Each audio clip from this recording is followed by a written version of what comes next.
बहुत समय पहले की बात है। एक नगर में अशोक नामक राजा रहा करता था। उसके पुत्र के पेट में एक सांप ने अपना डेरा जमा लिया था। पेट में सांप के होने से राजकुमार दिन प्रतिदिन कमजोर होता जा रहा था।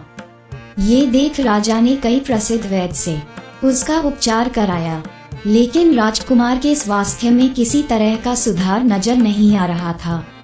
राजकुमार के स्वास्थ्य के कारण राजा हमेशा परेशान रहता। ये देखकर एक दिन राजकुमार अपने राज्य से दूर दूसरे राज्य में चला गया और मंदिर में भिखारी की तरह रहने लगा।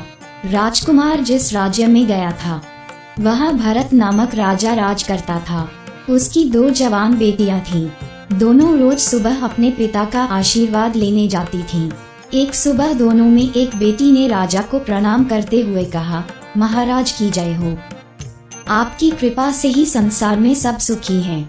वहीं दूसरी बेटी ने कहा, महाराजा, ईश्वर आपको आपके कर्मों का फल दे। ये सुनकर राजा क्रोधित हो जाता है और मंत्रियों को आदेश देता है, कठोर शब्द बोलने वाली इस लड़की की शादी किसी गरीब लड़के के साथ कर दो, ताकि ये अपने कर्मों का फल स्वयं चख ले। राजा के आदेश के चलते मंत्री मंदिर के पास बैठे भिखारी से उसकी शादी कर देते हैं।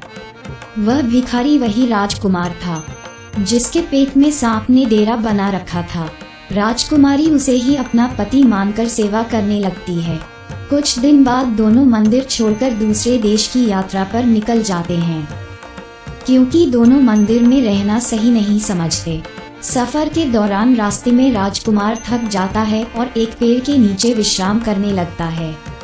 राजकुमारी पास के गांव से भोजन लाने के लिए चली जाती है। जब वह वापस आती है तो सोए हुए पति के मुंह से एक सांप को निकलते देखती है। साथ ही पास के एक बिल से भी सांप निकलता है। दोनों सांप बात करने लगते हैं, जिसे छिपकर राजकुमारी सुन लेती है। एक सांप कहता है, तुम इस राजकुमार के पेट में रहकर इसे तकलीफ क्यों दे रहे हो? साथ ही तुम खुद के जीवन को भी खतरे में डाल रहे हो। अगर किसी ने राजकुमार को जीरा और सरसों का सूप पिला दिया तो तुम्हारी मृत्यु हो जाएगी। फिर राजकुमार के मुंह से निकला सांप कहता है, तुम इस बिल में रखे सोने के घड़ों की रक्षा क्यों करते हैं, जो तुम्हारे किसी काम के नहीं हैं? अगर किसी को इन घड़ों के बारे में पता चल गया तो वो बिल में गर्म पानी या गर्म तेल डालकर तुम्हारी जान ले लेगा। थोड़ी देर बाद दोनों सांप अपनी अपनी जगह वापस चले जाते हैं, लेकिन राजकुमारी दोनों सांपों के रहस्य को जा चुकी थी। इसलिए राजकुमारी पहले राजकुमार को भोजन के साथ जीरा और सरसों का सूप पिला देती है। इसके कुछ समय बाद राजकुमार ठीक होने लगा। फिर उसके बाद बिल में गर्म पानी और तेल डाल देती है, जिससे दूसरे सांप की भी मृत्यु हो जाती है। इसके बाद बिल में रखे सोने से भरे घड़े को बाहर निकालकर दोनों अपने शहर लौट जाते हैं। राजा अशोक अपने बेटे और उसकी पत्नी का धूमधाम से स्वागत करता है।